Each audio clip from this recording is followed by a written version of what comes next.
Hello everyone. তো এটা ছিল আমাদের সুন্দরবনের ডে 2 এর ভিডিও।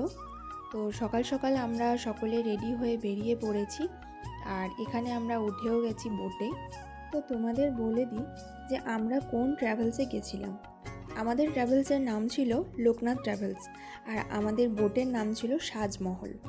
তোমরা যদি এর ডিটেলস চাও তাহলে আমি আমার ডেসক্রিপশনের এর ফুল ডিটেলস দিয়ে দেবো। তোমরা চাইলে কন্ট্যাক্টও করতে পারো। আর আমার মতে বলে যে আমার এক্সপিরিয়েন্স খুবই ভালো, খুব সুন্দর লেগেছে। কথা বলতে বলতে আমাদের বোট এসে পৌঁছালো সজনেখালির টাইগার রিজার্ভে।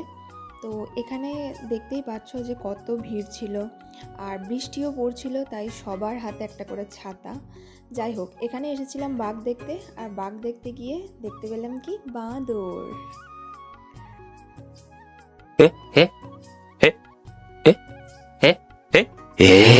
না না, আমরা শুধু বাঁদর দেখিনি। এই যে এখানে রয়েছে একটি কচ্ছপ, মানে এটা জাস্ট ডেমো করা আছে একটা কচ্ছপকে নিয়ে। তো এই জাতের কচ্ছপ একটা পুরো পুকুর জুড়ে রয়েছে অনেকগুলো। এরপর আমরা চলে এসেছি সুদর্ণখালির ওয়াচ টাওয়ারে। তো এখানে একদম আমরা উপরে উঠেছিলাম বাঘ দেখার জন্য, কিন্তু বাঘ তো আমাদের চোখে পড়লো না। অবশেষে আমাদের চোখে পড়েছিল হরিণ, যেটাকে আমি ক্যামেরা করতে ভুলে গেছি। এই যে দেখা পেয়েছি বাঘ মামা, কি তোমরা দেখতে পেলে তো? যাই হোক, এই সুদর্ণখালিতে রয়েছে বিভিন্ন ধরনের গাছপালা, যেটার সম্পর্কে আমাদের যে গাইডম্যান ছিল তিনি বলছিলেন। তো তোমরাও শুনে নাও। সুন্দরবন 26,000 বর্গ কিলোমিটারের একটা জায়গা, ভারত আর বাংলাদেশের মধ্যে বিস্তৃত। এই যে হলুদ লাইনটা দেখতে পাচ্ছেন, এটা ভারত আর বাংলাদেশের সুন্দরবনকে আলাদা করেছে। যে নদী ভারত আর বাংলাদেশকে আলাদা করে সেটা হলো রায়মঙ্গল, আর উপরে গিয়ে কালিন্দী নদী। 26,000 বর্গ কিলোমিটারের মধ্যে আমরা 9,630 বর্গ কিলোমিটার পেয়েছি, কিন্তু এই পুরো অংশটা কিন্তু জঙ্গল নয়।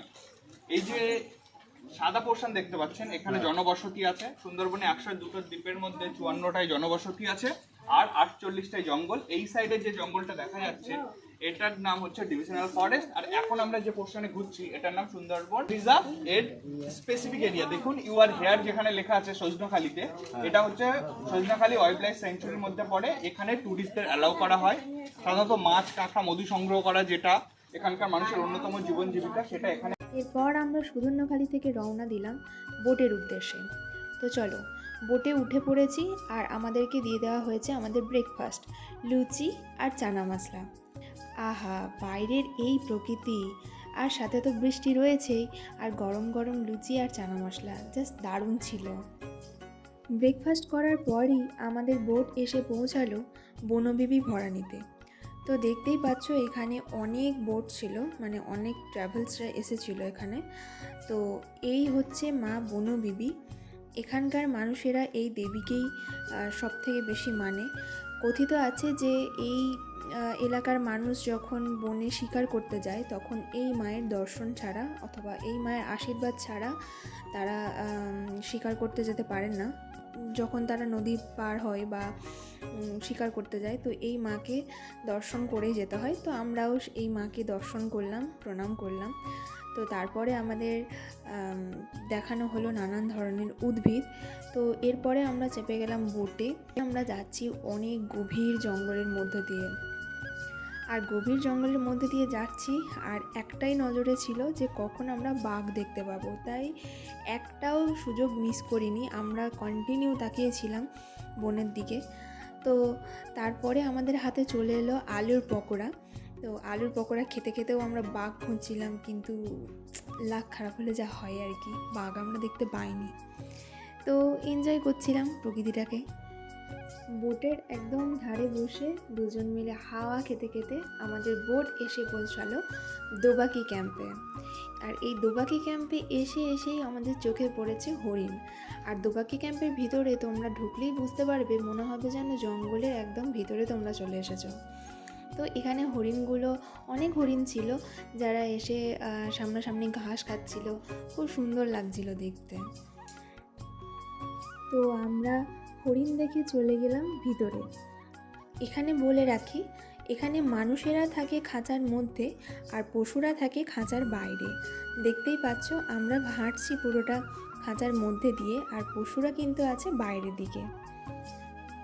যদি তুমি কোনো পশুকে দেখতে পাও তো তাহলে সেটা তোমাকে খাঁচার মধ্যে থেকে দেখতে হবে, মানে নিজেরা খাঁচার মধ্যে আর পশুরা থাকবে খাঁচার বাইরে। ব্যাপারটা খুব সুন্দর, তাই না? এই যে কিছু কিছু হরিণ তো একদম সামনেই চলে এসেছিলো, আর কি যে ভালো লাগছিল দেখতে। তো এই মুহূর্তটাকে ক্যামেরাবন্দি করা আর কি। তারপর তো শুরু হয়ে গেছিলো বৃষ্টি, তো সেজন্য আমার আর ক্যামেরা অন করা হয়নি। তো এবার আমরা চলে গিয়েছিলাম পঞ্চমুখী মোহনা বা 5 মোহনাতে। তো এই জায়গাটা ছিল বিশাল ভয়ঙ্কর আমার কাছে, কারণ আমার জলকে প্রচণ্ড ভয় লাগে। আর এটা ছিল 5টা নদীর মিলিত অংশ, মানে 5 মোহনা। এই জায়গায় এত বড় বড় ঢেউ, আর আমাদের বোট মানে কন্টিনিউ দুলছিল, এমন দুলছিল যে আমাদের প্রচণ্ড ভয় লাগছিল, বিশেষ করে আমার। তো তোমরা দেখতেই পাচ্ছ এখানকার জল ঠিক কতটা গভীর। আর এখান থেকে মাত্র 50 কিলোমিটারের মধ্যে রয়েছে বঙ্গোপসাগর, তো যার জন্য এখানে ঢেউটা অত্যন্ত বেশি আর জল অত্যন্ত গভীর। তো এর মধ্যে দিয়েই আমাদেরকে দেওয়া হয়েছিল লাঞ্চ। তো আমরা একদম বোটের সামনে পুরো ধুলতে ধুলতে লাঞ্চ করতে বসেছিলাম। তো এখানে দেখতে পাচ্ছ প্রথমে আমাদের দিয়েছে ভাত, ডাল, আলু ভাজা আর কচু শাক, ইলিশ মাছের মাথা দিয়ে, ভেটকি কারি, সর্ষে ইলিশ, আমের চাটনি আর পাঁপড়। আচ্ছা, তারপরে খাওয়া দাওয়াগুলো আমি ক্যামেরাবন্দি করতে ভুলে গেছি, কারণ আমি প্রফেশনাল ব্লগার নই। তো সেজন্য আমার সবসময় যে ক্যামেরা অন করতে হবে এটা আমার মাথায় ছিল না। সুন্দর মুহূর্ত এনজয় করতে করতে আমরা চলে এসেছিলাম হোটেলে। তারপরে একটু ঘুমাচ্ছিলাম, আর ঘুম থেকে উঠেই আমাদের হাতে চলে এসেছিল গরম গরম পেঁয়াজি, মুড়ি আর চা।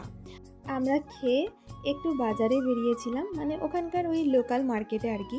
তো সেখান থেকে আমরা খেয়েছিলাম প্রথমে ফুচকা, তারপর কিছু জিনিস কেনাকাটা করছিলাম, কারণ সুন্দরবন গেছি আর কিছু স্মৃতি নিয়ে আসবো না সেটা তো হয় না। তো সেজন্য একটু কেনাকাটা করছিলাম।